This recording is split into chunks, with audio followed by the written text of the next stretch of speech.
Дури половината од компаниите во земјава сметаат дека борбата на власта со сивата економија е недоволна, а 32% рекле дека таа е сосема незадоволителна. Најновото истражување на 4 комори со поддршка на УСАИД за 2018 покажува дека овој процент е зголемен во однос на претходните години, па се препорачува борбата со сивата економија да биде клучна реформа што мора да се преземе, заедно со битката против корупцијата, да се воспостави ефикасен судски систем и еднакви правила на игра. Борбата со сивата економија најмногу им смета на оној, како што го викаме, формален бизнис сектор. Предпријатија кои што се регистрирани и кои што си ги плаќаат своите давачки према државата.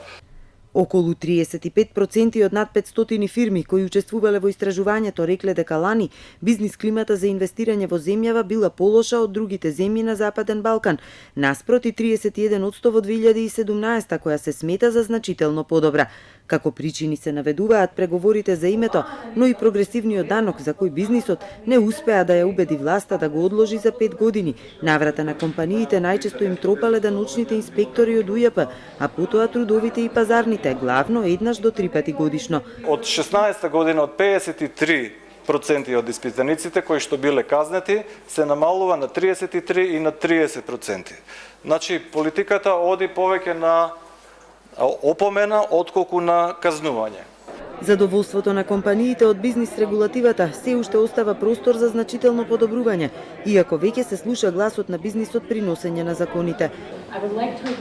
Новиот закон за јавни набавки, кој беше помина пред 2 недели во собрание, тоа ќе ја зголеми транспарентноста, ќе дозволи подобар квалитет и ќе ја зголеми компетитивноста или конкурентноста и исто така подобра контрола на јавните набавки.